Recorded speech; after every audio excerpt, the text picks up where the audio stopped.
Welcome to the Western Bell podcast series, with talks on traditional spiritual teaching and its application in the world today. The intention of this series is to offer something useful for those who are drawn to study themselves and engage practice on the spiritual path. New talks are posted twice each month. The content of the talks is for informational purposes only and not to provide any kind of counseling, medical, or professional advice. This podcast is titled The Urge to Win, Dominate, and Control. The talk was given by Bandhu Dunham on November 2nd, 2024 via Zoom. Bandhu is the author of Creative Life and an internationally recognized glass artist and teacher. He begins the talk by considering some perspectives on ego and spiritual development, and says that the urge to win, dominate, and control could be a pithy definition of ego. He observes that this urge can be obvious in others, but that it's more challenging to see in ourselves.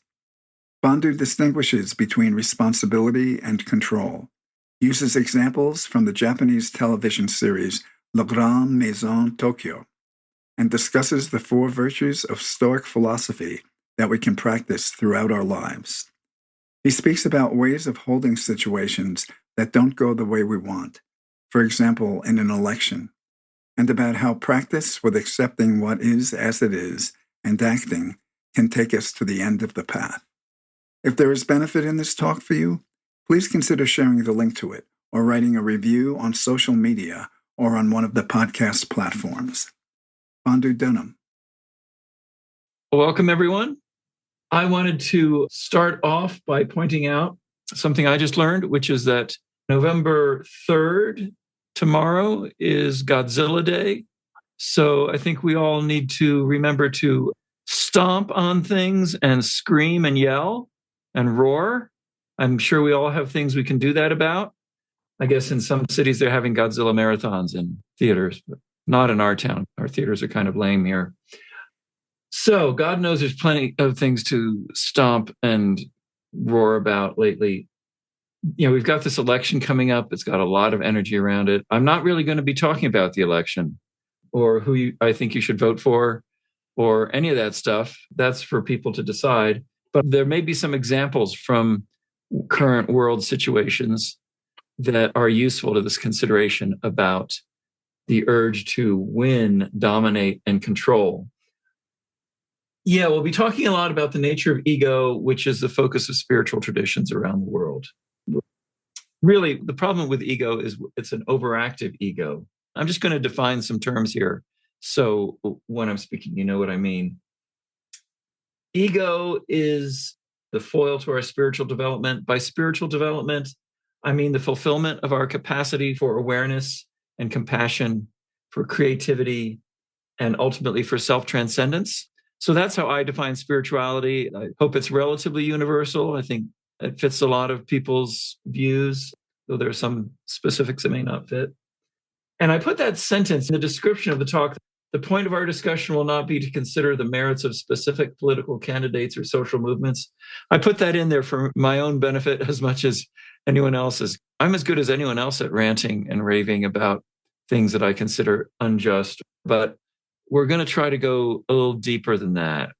Like, in a sense, what is the cause of injustice? And even deeper than that, not what's the cause of injustice out there or what other people are up to, but what's the cause of injustice in me? You know what they say, whenever you're pointing the finger at someone, you've got three other fingers pointing back at you. So that principle, I think, is really true. One of the things I want to just mention, there's Maslow's hierarchy of needs. If anyone's familiar with the work of Abraham Maslow, he ranked the needs of human development, basic human needs like survival needs, and above those are more intellectual needs and then social needs, and then needs that have more to do with our higher development once the basic things are handled. So what we're talking about here is some of the higher level things on his pyramid or hierarchy. There's other ways of diagramming those things out. If you look on Wikipedia, there is actually a nice little article about Maslow's pyramid of needs, and it explains some of that stuff really well, I think. Another way of describing spiritual development There was a teacher, Swami Prajnanpad, who was an Indian master, and he described this progression that when we start out, it's all about me. It's all about the self. It's just about me. As I mature, it gets to be about me and others. So it's not just me, there's me, and I start to notice there's other people. And you progress further, and it gets to be more about the others and me. So there's a little bit of a switch in priority. And at the ultimate level, it's all about others. It's not about me anymore. So that's another way of viewing the progression we might aspire to go through. So having recognized the negative consequences of ego's dominance in individual and social life, smart people have developed perspectives and practices to mitigate its effects, loosen its grip, manage it, and even transcend or outgrow it. So that's the general scheme in which I'm talking tonight. Ego is a universal human attribute, although it has cultural and individual variations in its form. The title of the talk, The Urge to Win, Dominate, and Control, that's a sort of pithy definition of the ego that my teacher, Lee Loswick, came up with. He would often refer us back to that. There's different ways of defining ego. That expression, the urge to win, dominate, and control, is a really good lens through which to analyze things, both our behavior and other people's behavior, what's going on in the world. There's other definitions that can be useful. In common usage, people talk about ego, they mean self-importance or vanity. So that definitely applies. It's maybe a subcategory of this bigger category of what I mean by ego. The separate self-sense, the definition of myself as an individual, that's one way of defining ego. Ego can be just defined, and often is, as the survival instinct, which is essentially a legitimate function.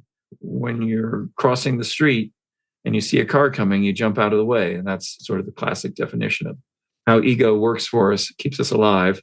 So the survival instinct definitely has a function. The problem is that the survival instinct can become inflamed under fear or intense isolation, or when we believe, either consciously or unconsciously, that our survival is at stake. And when I say survival, I don't just mean physical survival. That's pretty obvious, but also cognitive or emotional survival. So we're invested in those, and things that threaten us, either cognitively, intellectually, or emotionally, those also get ego riled up and can set us up for behavior that is not indicative of the ultimate level of spiritual evolution. So when discussing ego in a spiritual context, generally we mean an overactive ego, one that has taken over the whole management of awareness and colored our entire experience, whether literal survival is at stake or not. Like in that kids movie, which is actually just as good for adults, Inside Out. They've got a sequel out now. It's meant for kids, but adults should see that movie too, I think. Anyway, it's a cartoon with all these different aspects of personality ostensibly cooperating inside this young woman's mind. And sometimes one or the other will assert control and take over the control panel, and hijinks ensue. It's a pretty good description of what happens to us when different aspects of our personality take over. George Gurdjieff was a spiritual teacher in the first half of the 20th century. He studied a lot of ancient teachings from esoteric schools, mostly in the Middle East. He pointed out that our personalities are not really unified. We're not necessarily clinically schizophrenic, but if you don't have the rigid clinical definition, in some ways we are kind of schizophrenic in the sense that we have multiple personalities within us. We have multiple eyes, as he said, and different ones will dominate and take over our situation, our expression at different times. So it's pretty normal to have, in one sense, one identity that we wear when we're at work or school or whatever, and a different identity that we express when we're with our friends or with family or intimates, different situations. And that's normal to a degree. But there's something valuable in learning about ourselves to the point where the different eyes that we have are unified, even though we might express ourselves in different ways at different times. A unified I is another expression of a kind of spiritual maturity. Mostly the definitions of ego I've been talking about don't really depend on a belief in God in any way. But another definition of ego that my teacher used, or I think other teachers have used it too, I'm not sure that he was the one that came up with it. He said, ego is the freedom of the mind choosing an alternative to God. So you can sit with that and see if that fits. Oh, there's a couple things in the chat. We've got to look in the chat. Someone commented that they like this definition of ego as freedom of the mind choosing an alternative to God. Because the mind is free. You can choose God or not. God doesn't care whether you believe in him, as they say. Questions at this point? Clarification needed or anything? Well, what do you mean by God? Well, yeah, that's why I chose definitions that didn't use God in the first place. I mean, we could spend all night talking about that. For the purposes of our discussion, you could say that God is the force that envelops and contains us, and we are one with it, we are part of it. Other than that, I think we should probably leave it a little bit vague. So whatever your definition of God is, this could be like 12 steps, right? The higher power, whatever you believe it to be, choose it to be, is functional for our purposes anyway. So most, if not all, forms of ego can be seen as a form of defensiveness based on primal insecurity. So I'm suggesting that as a lens through which to view what ego is. Forms of defensiveness based on primal insecurity. Some are really primal, like bullying. It's usually pretty obvious from the outside that people who are bullies are actually the ones who are the most insecure. That principle in different forms kind of applies to all of us. I'll plug here my new book. I just came out with the 4th edition of my glass-blowing book, and there's a couple paragraphs on mental health in there, in the health and safety chapter. And one of the things I point out is if you're vulnerable and insecure and someone says something nasty to you on the internet, it can really set you off. And the fact is that most of us are actually vulnerable and insecure. So trolling and stuff like that might seem like fun is really not such a cool thing to do because it can be more impactful than you think. Anyway, so bullying is a pretty obvious example of how our own defensiveness can lead us to posture in ways that make us seem like we're not. We're trying to project an image of not. So in these behaviors of winning, dominating, and controlling, that can be pretty obvious from the outside. Looking at it from the outside, it's pretty obvious when someone is trying to win, dominate, or control out of some kind of insecurity. The challenge becomes, how do I see that in myself? When am I doing that? When can I notice myself doing that? And what can I do about it? Well, like most problems, awareness of the problem is the first step in coming up with a solution. So winning, let's talk about winning. There's a lot of forms of winning. There's a political context right now in which people are trying to win, but that's almost the least of it. It's how we conduct ourselves, ways of trying to win, like being right. I'm sure we all know people who have a real strong need to be right in conversations. It's a kind of cognitive survival, the need to be right. And right now, there's a lot of it going around, very passionate, and who knows who's right. I mean, I know that I'm right. But the thing about being right is people will insist on being right, which is a kind of cognitive survival, even to the point of physical death. Sometimes suicide is a form of that. Sometimes different kinds of terrorist acts or things like that. You get to be right and, in a sense, survive in your own mind. You have a kind of cognitive survival by being right and having the final word, which is kind of a bizarre way of looking at things. That's how the human ego works. We can be so invested in being right that physical survival becomes less important. There's a saying also that we have a choice about being right in conversations when we're arguing with friends or our intimates. Sometimes you have a choice between being right and being in relationship. So that's a pretty common phenomenon. In this consideration, I'm not even considering whether someone actually is right. There are times when being right might actually be more important than your personal survival. There might be some cause that really is bigger than you and more important than your survival. People dedicate themselves to things like that all the time.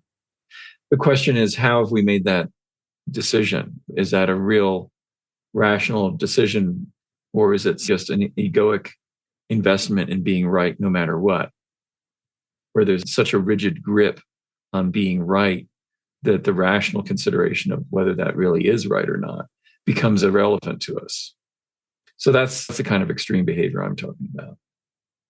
So there's a difference in winning something that's a fun game and winning something that we interpret as a threat to our survival. So that's an important distinction to make.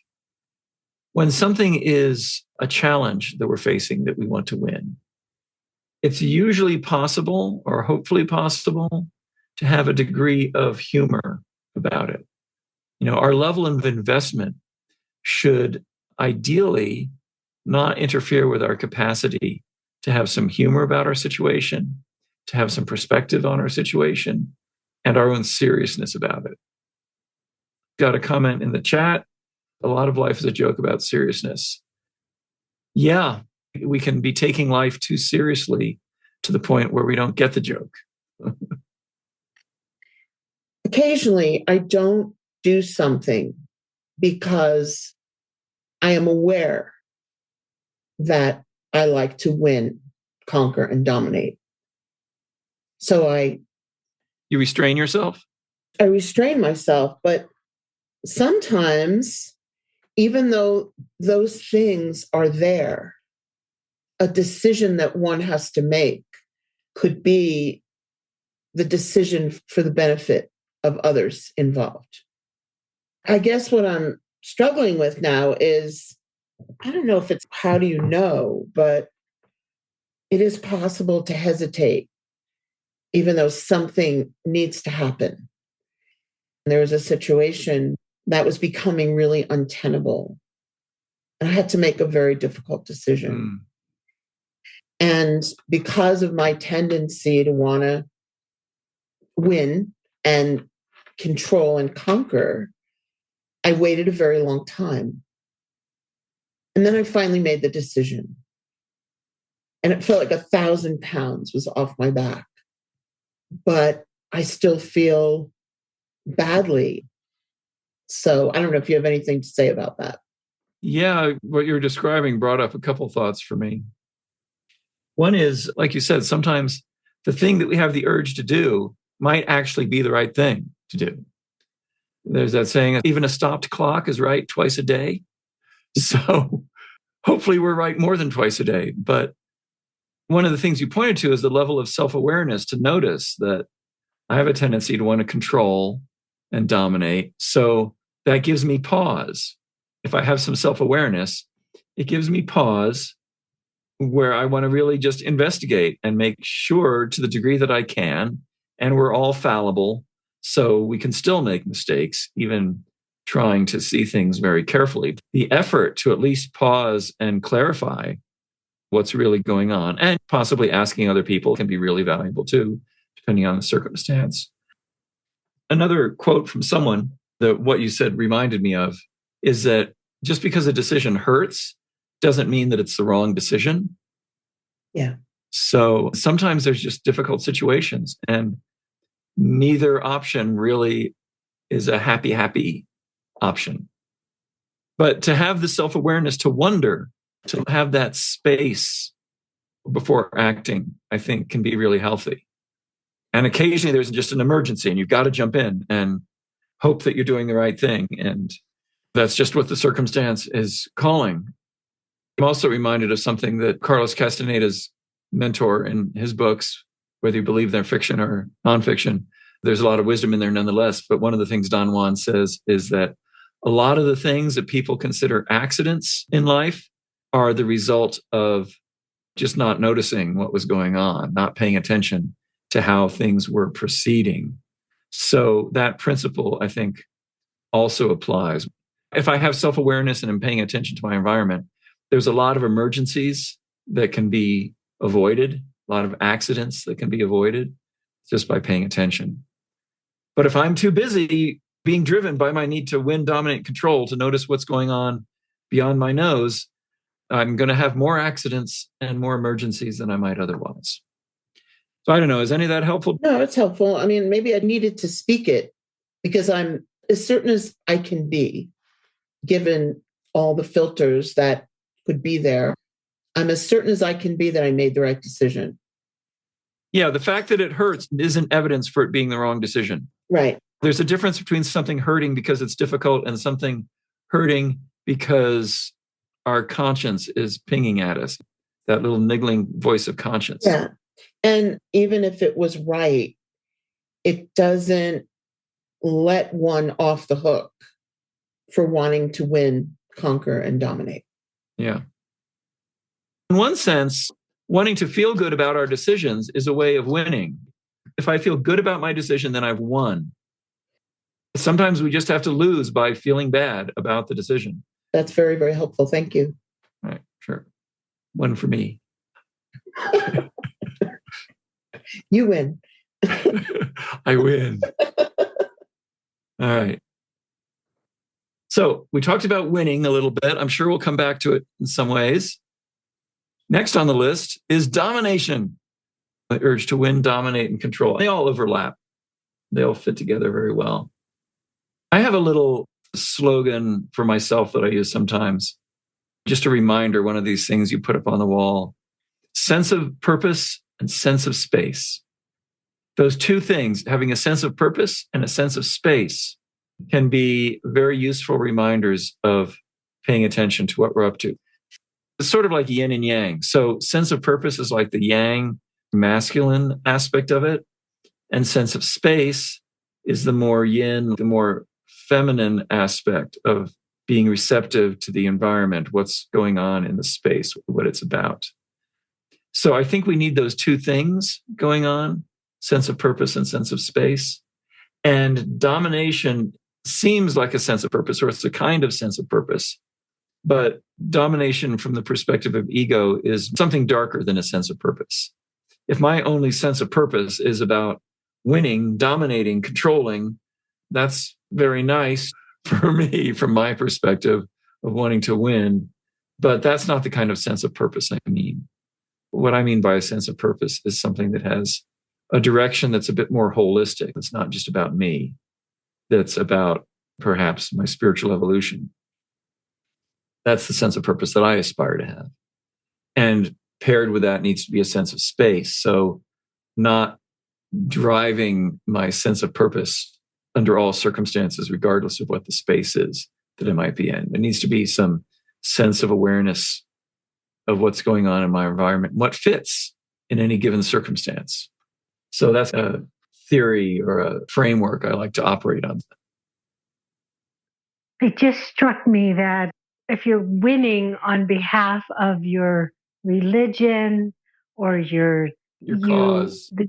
Yes, but especially if your cause is religious, I think that you have to be really careful because you can blur the lines. Well, obviously we see that violence to win in the name of God is so misused. I see in myself, even in my time with my teacher, if I was purporting a cause, like we have to have the space a certain way, we have to raise this money, we have to finish this project, I would not be considerate of what the space truly needed, push through and dominate in the name of my purpose or my cause. There's a violence even in that. Not that I really want to reflect on those actions, but that's there in my human condition. Yeah, the way that ego can twist something that's even a mostly benign cause, we can find some way to turn it into something rigid and dogmatic and even something evil. To some degree, it's just the nature of our machine. The human biological machine has a tendency to go that way if we're not paying attention.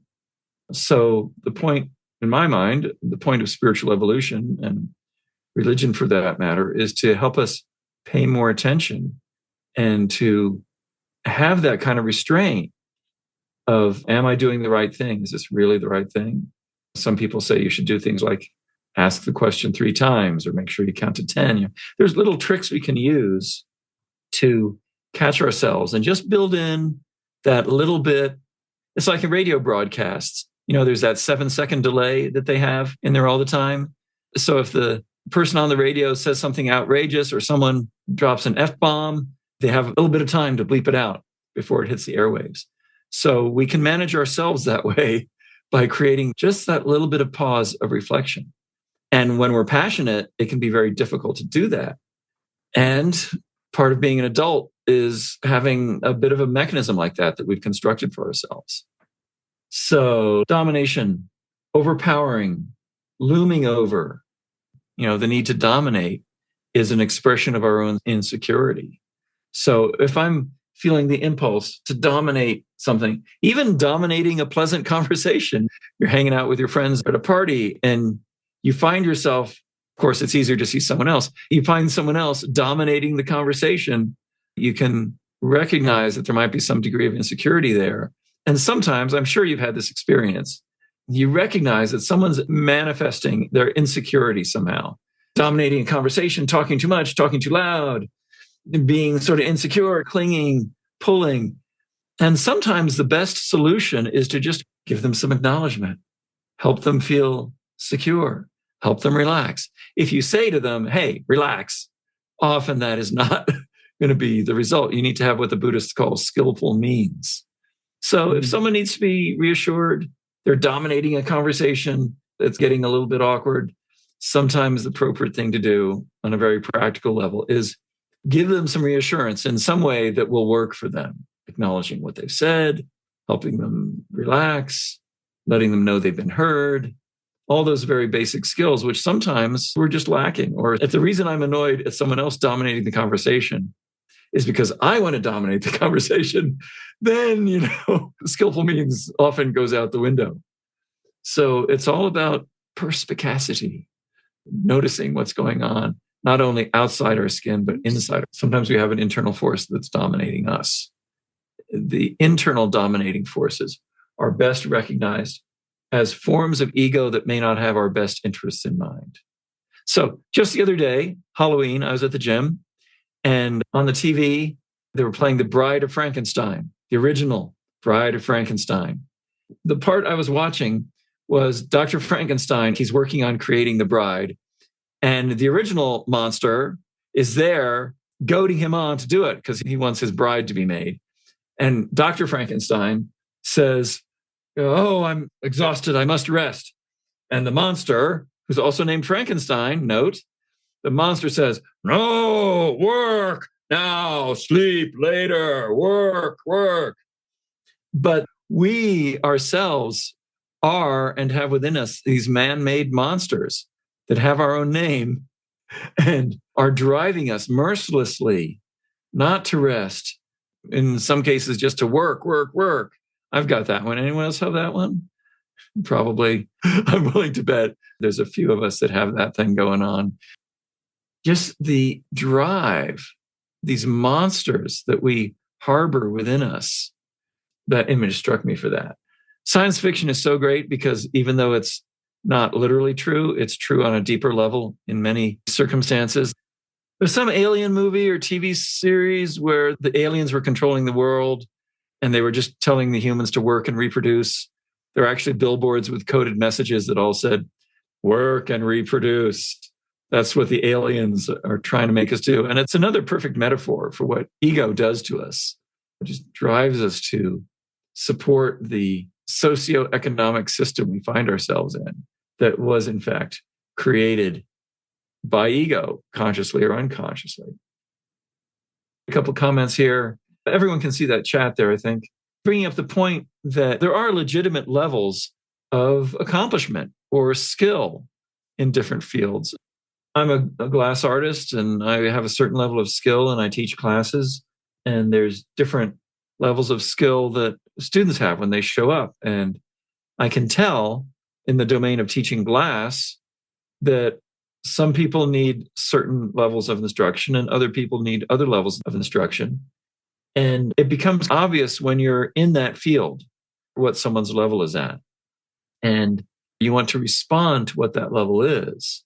And so in life, I studied with a guru who has since passed away, left his body, as we like to say. And I still feel his presence very much in my life. Guru, spiritual master, I've been privileged to meet several in my life. And there's things you can recognize. It's usually easier for a higher level to recognize a lower level than for a lower level to recognize a higher level.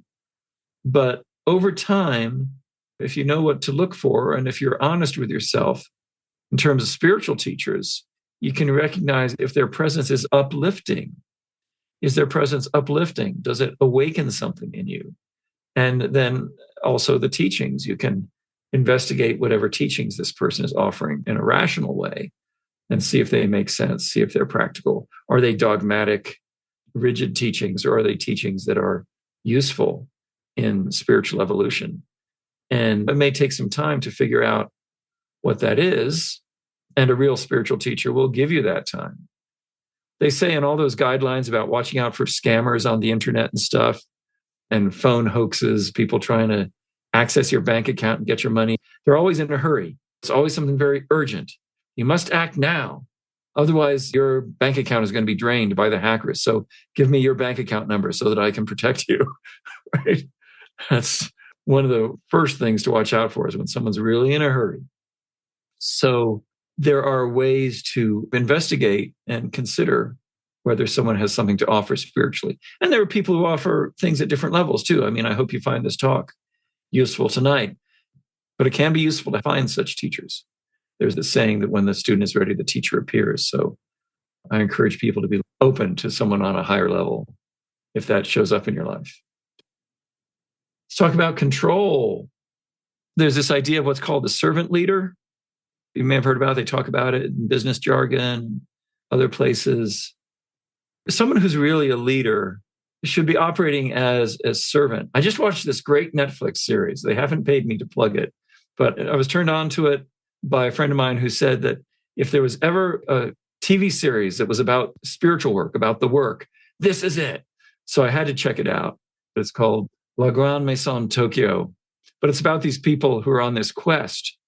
It's a drama. It's not a cooking show, but it has elements of the cooking show. So it's got definite food porn elements in it. Like there's scenes where they're cooking the food and they zoom in on the fillet and you get to watch it over time lapse as it turns the perfect brown. And the cook is cooking it with the lid on and he's like just intuitively waiting till he hears it sizzle in just the right way and he pulls the lid off. There's very exciting scenes like that. But it's really about the drama of what these people are going through and the building of a team. They're on a quest to achieve 3 Michelin stars, which is like this impossible thing for a new restaurant. The guy who's, in a sense, the head chef, he's assumed a certain level of responsibility for this enterprise that requires him to actually lose face a bunch of times.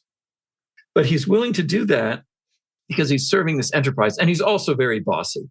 You know, in the French cuisine, the chefs are impossible bastards, right? And part of his process is learning to be something less of an impossible bastard. To me, there's responsibility, which is not the same thing as control. So a higher level of operation actually is to be responsible for what's going on. And it may mean that you cannot control everything that's going on. I've been getting into lately Stoic philosophy, starting with the ancient Greeks. Stoic philosophy is kind of hip and trendy now. There's people who consider themselves modern Stoics. There's this guy, Ryan Holiday. He's written some really great books on Stoicism, and I've been listening to them. But there's this Greek saying by one of the Stoic philosophers, Epictetus. I won't try to pronounce the original Greek, but the translation of it is, what is up to us, what is not up to us. So the idea is that not everything in life is up to us. We can control some things, but there are things that just fortune throws our way. Accidents, weather. I mean, people in Asheville did not have a lot of control over the flooding and craziness that just happened. A lot of our people here in the audience today are in the glass community. So you've heard about that and know about some of what went on for many artists in the glass world in Asheville and just people in general around there and all over. Weather can do crazy things, maybe more so now than ever before. So there's things that we can't control. Just like the serenity prayer that they have in AA and 12-step, we need to recognize there are things we can control and things we can't control. And we need to have the willingness, the discipline, the drive to deal with the things that we can control, take responsibility for those.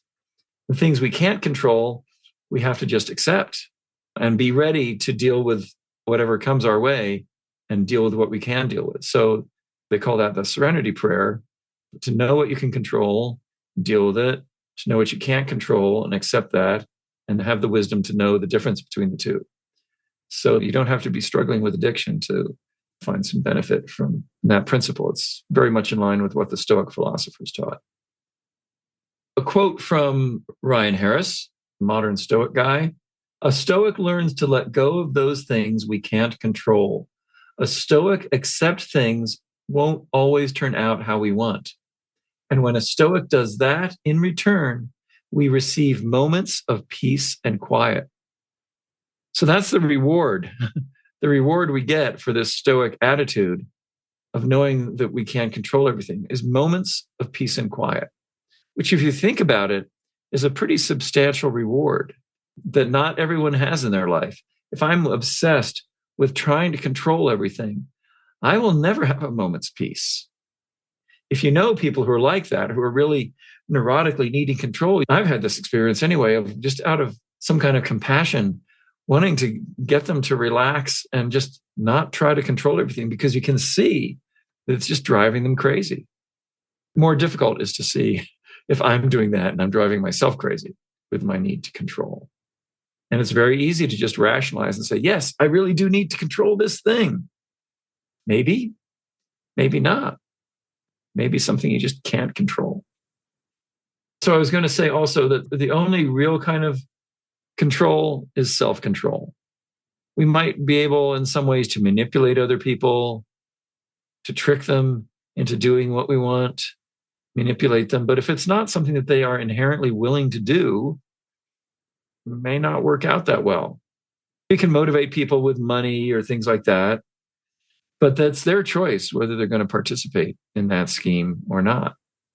So ultimately, the only thing we can control is ourselves, and then negotiate things with other people or create circumstances for other people to decide to go along with something we have in mind. And ultimately, that's cooperation. So one of the things of spiritual practice is aiming to be in a place where we're centered, where we're operating from some kind of clarity to the degree that we can, even amidst circumstances that might be challenging to us. Like, do we have equanimity? Do we have poise? Are we capable of facing difficult circumstances without being thrown off our center? That's a kind of strength that takes some skill and some practice to develop.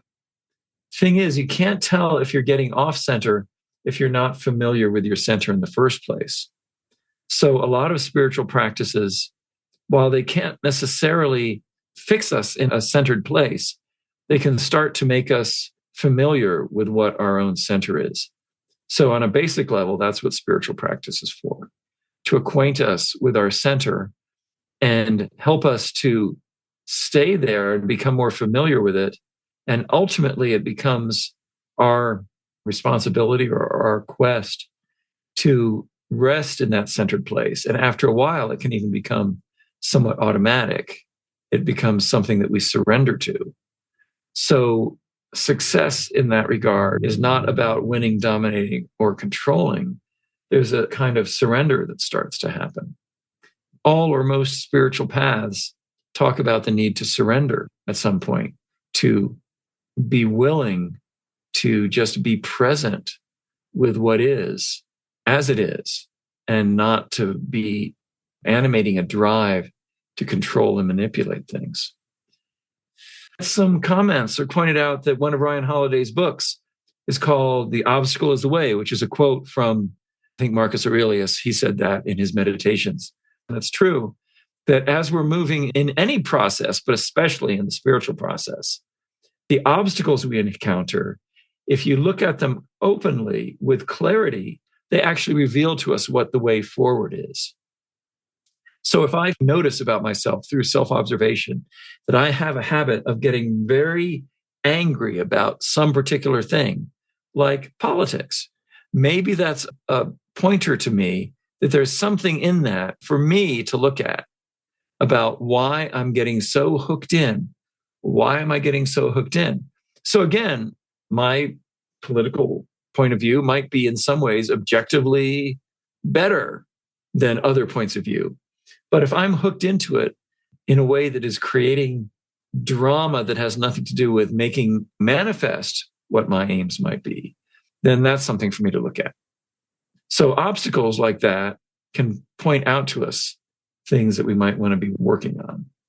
Success is coming to center as far as I'm concerned. And as far as many spiritual teachers have said, which doesn't mean it's easy. And it doesn't mean that I feel successful all the time. But that's something that we could be striving towards. It seems that winning, dominating, and controlling is how we function. And because everybody's trying to do that, our own egos are all in conflict. So maybe that's the way it's supposed to be, for us to relate with that and look deeper if there's more than just that. Because if you look at the world all around, peace is just out of reach, it seems. It never lasts.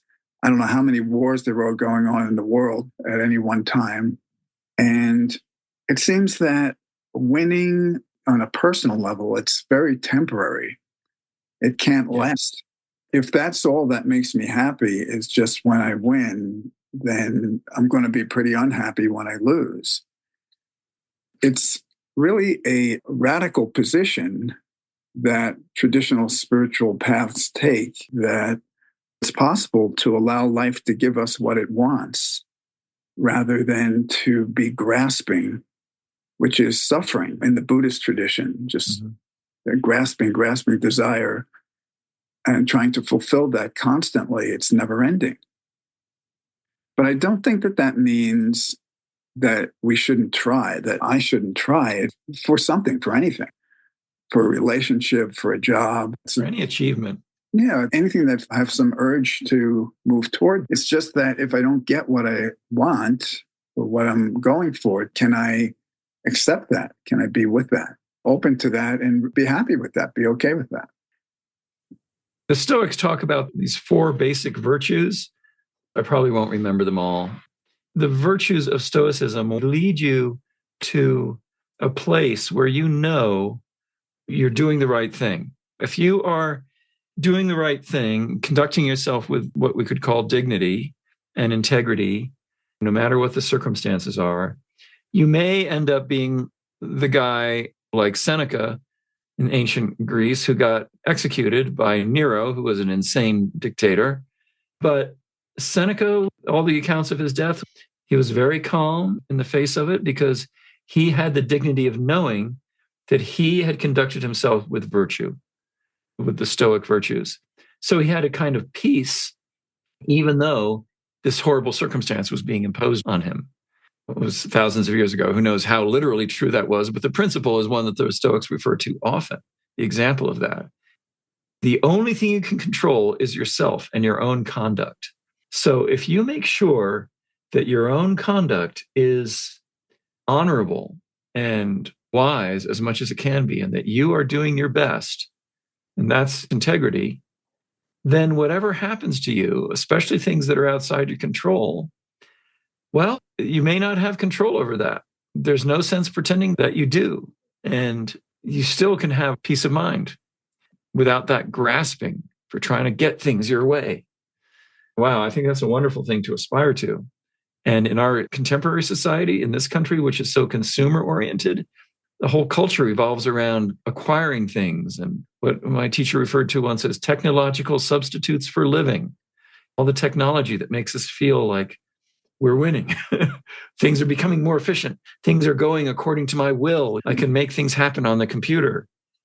And that's all very nice. But what happens when the internet is down? The internet's down. Am I going to go crazy? Sorry, I'm shaking my camera. That adds to the dramatic impact.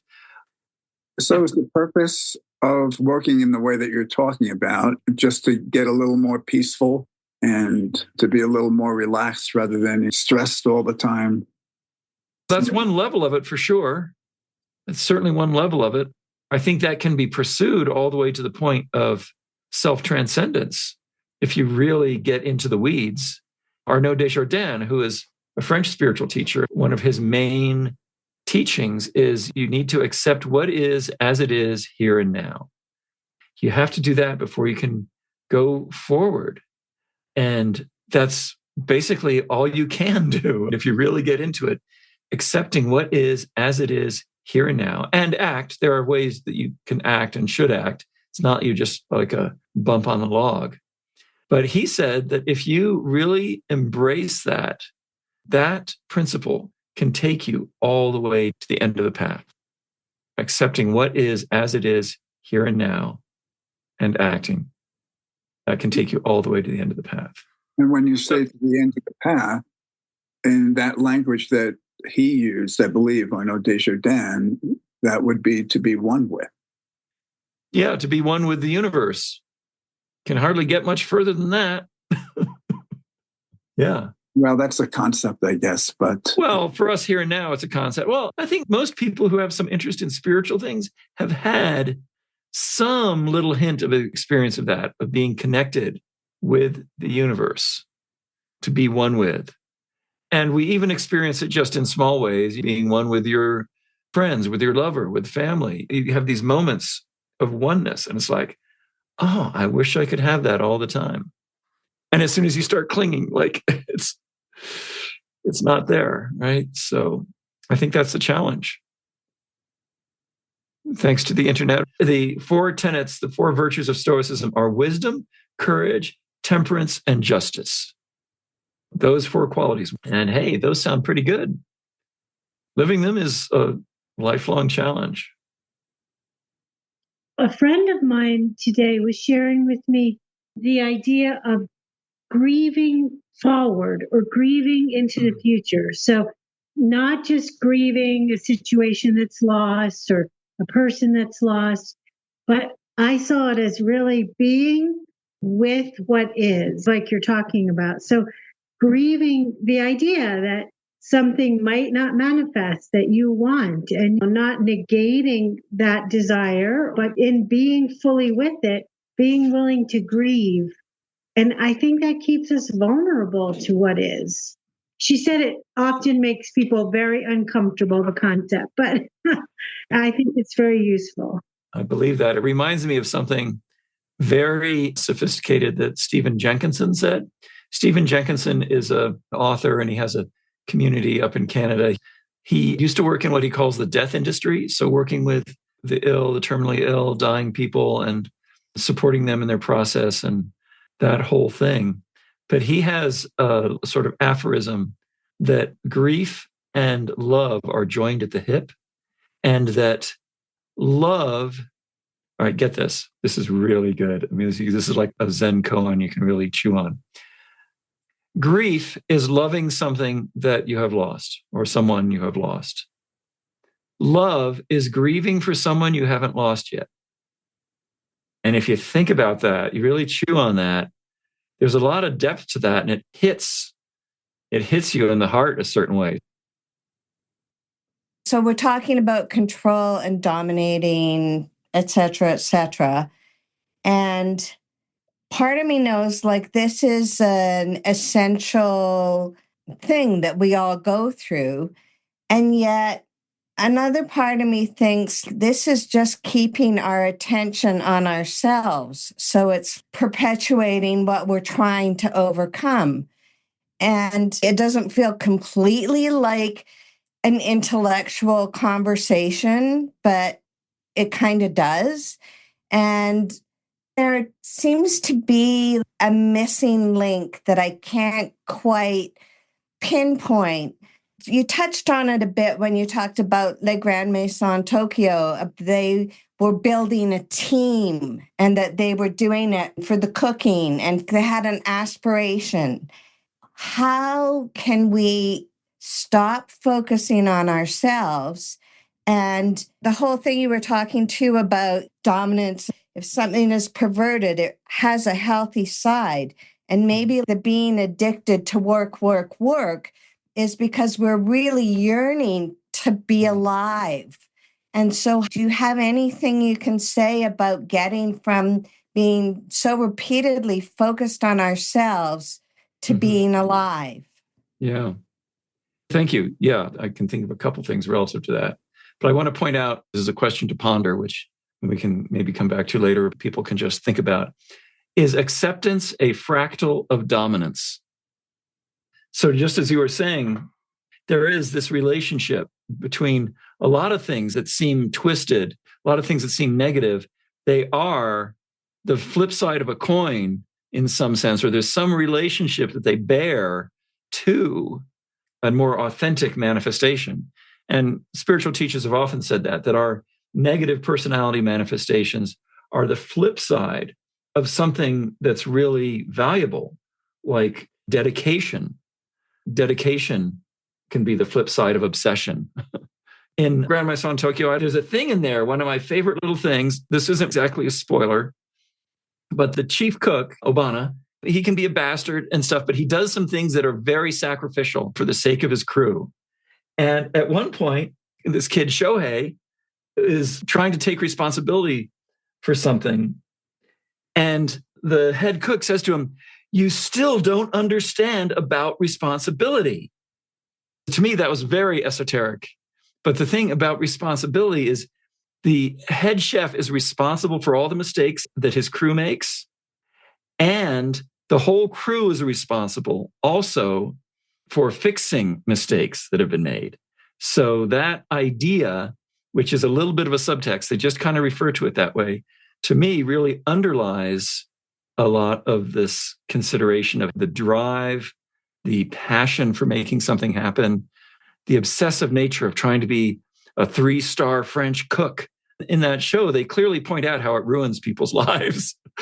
There's a lot of that, and that's some of the healing that goes on.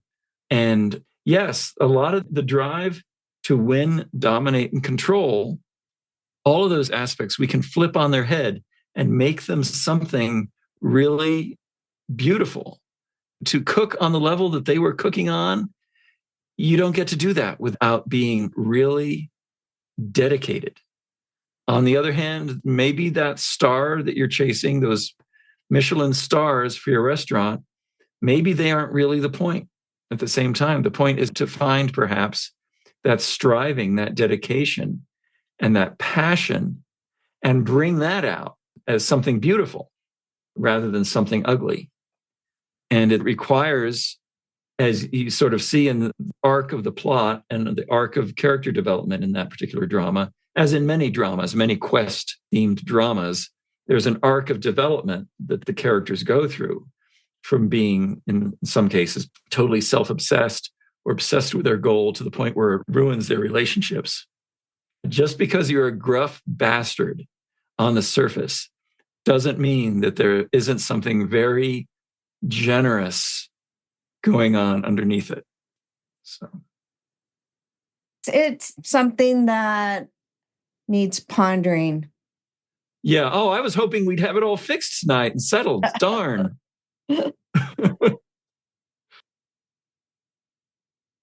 About acceptance being a fractal of dominance. Acceptance of what is, with pause, can create skillful action and agency to bring about some changes. But one can't get to a sense of agency without an acceptance of what is in front of oneself and inside of oneself, so one's not reacting and just aware, okay, I feel this is what's going on, and pause and then have a sense of agency about what to do. Yeah, sense of agency. I think that's a really good way to put things. Like a lot of our drive to dominate and control and win, it's kind of a fake sense of agency, a sort of counterfeit sense of agency, because we think we know what we're doing. We might even accomplish what we think we're trying to accomplish. But if we're not in touch with our real motivation, then the agency is going to be like not really satisfying, which is why people who are megalomaniacs are never satisfied with whatever degree of control and domination they're able to achieve. There's always more. There's always something that's not under their thumb. Got to get everything under my thumb. It's a sickness.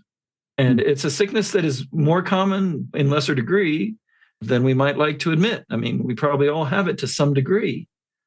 But as long as you're on that path of trying to control things, you're never really going to have agency because you're always at the effect of something else. You're at the effect of this unconscious motivation. You're at the effect of the mechanical, automatic, animalistic mechanism of ego that's just there out of control, running your life. The political circumstance, perhaps, is why you chose tonight for this talk. Maybe, maybe not. But depending what happens next week, if my ego does not win what I think should be the circumstance, I really want to know. I want some tools. I want some prayers. I want a way to work as consciously with it as possible. Either way, but particularly if you don't get what you want. That I don't get what I want. Well, maybe it's just the most obvious circumstance to practice under. Share your practice or recommendations. Well, again, it's back to the Stoics. About half the country is probably not going to get what they want. It's the same principle of being able to be at peace when circumstances are not providing you what you want, knowing that you can't control everything. And if things don't go the way that you would prefer them, doesn't affect the fact that you can still conduct yourself with the 4 Stoic virtues of wisdom, courage, temperance, and justice. Nothing about external circumstances has any effect on your ability to live according to those principles or whatever spiritual principles you want to live according to. So it doesn't affect your ability to do your meditation practice, if that's what you do, your yoga practice, if that's what you do, your practice of serving and helping homeless or poor people, whatever kind of spiritual practice you pursue, there's nothing about external circumstances that affect your ability to do that. So even though I have opinions about how the world is or how it might be, if things don't go the way I would like, the way I would like things to go is kind of irrelevant. I mean, I do what I can to make things go that way. I contribute to what I can contribute to in the ways that I can. But after that, there's not much more I can do. And I do what I can and try to be at peace with that. If there are circumstances that need my action, that I feel like I need to participate in something to change some circumstance, I'll do what I can. And perhaps even with great vigor, but trying to cling also to these virtues of wisdom, courage, temperance, and justice, and a kind of detachment so that regardless of whether I succeed or fail in anything, your dignity can never really be taken away from you. If you read accounts of people who survived concentration camps, that's a really extreme circumstance that hopefully none of us will ever need to experience personally. But that principle, it's either true or it isn't. And I think it is true that we can only control ultimately ourselves. There's not much more you can do. And that's okay. You fight for whatever you consider to be justice. It doesn't mean you can't fight for things, but with integrity. There's a lot of things in life that don't go my way. I'm waiting for a customer to give me his credit card so I can send out this huge order right now. I'm sure he will eventually. He's always been good for it. But I can send a reminder email. I've been temperate. In principle, the thing I can control is whether I send the guy the merchandise. If you impulsively send the merchandise without payment being lined up, and then you don't get paid, it's like there's a saying I use a lot of times when I'm teaching people glass blowing. It's one of these things where it's metaphysical, the principle applies to life, which is that everything is in the setup. When you're blowing glass, whatever action you're doing, trying to shape it, cut it, press it, blow it, mold it, whatever, it's all in the setup. Mostly the setup has to do with the heat in the glass, how you've distributed the heat within the glass. You set the heat up and then you pull it, you blow it, you stretch it, whatever you're doing. And your success is going to depend on how you set it up. How did you set up the heat in the glass? It's primarily, how is that heat distributed in the glass? That's going to determine how the glass moves. And in so many things in life, the same principle holds true. What I'm experiencing right now, whatever discomfort, displeasure, I'm experiencing right now as a result of what I set up for myself yesterday or the day before or whatever. So if I cast my vote and I'm saying to myself, this is the magical single vote that is going to turn the tide of things in my direction, and I'm really convinced of that, and I'm really invested in that. And then if things don't go the way I want, and I'm miserable, God, how did you let that happen? I set that up for myself, that experience. Sometimes it seems like it's not just things going my way. It's like I really have a wish for the greater good, for the world. But then I think maybe I don't really know how things should go. Maybe the universe has an intelligence that I don't have, and maybe things have to go this way to be able to come around and for there actually to be justice. Maybe something else needs to happen first before we can get there. And to me, I can't just be at peace. I mean, I can't just say, okay, I'm going to be at peace and I'm at peace. There is something about consciously suffering rather than fighting in an inner way that I think is a principle on the path. But I have to actually be willing to turn around if things are unfavorable and be in relationship with those things. And that's sometimes pretty hard for ego to do, to work on acceptance with things that I don't like, that seem painful. I would just say ditto to that. Gurdjieff talks about conscious suffering, and there's something that a certain kind of suffering does for our soul. And also, I agree, I don't really know how things are supposed to go. I know how I think things are supposed to go. I know what makes sense to me. I know what I would be dedicated to assisting to make happen. But, maybe Dumbledore has to get killed for the plan to unfold the way it's supposed to unfold. And I don't know. I don't take that as an excuse to be apathetic. Yeah, things are a mystery. It is ultimately a great mystery. That's how the Native Americans, that's their name for God. Talked about defining God earlier. That's one of their names for God is great mystery.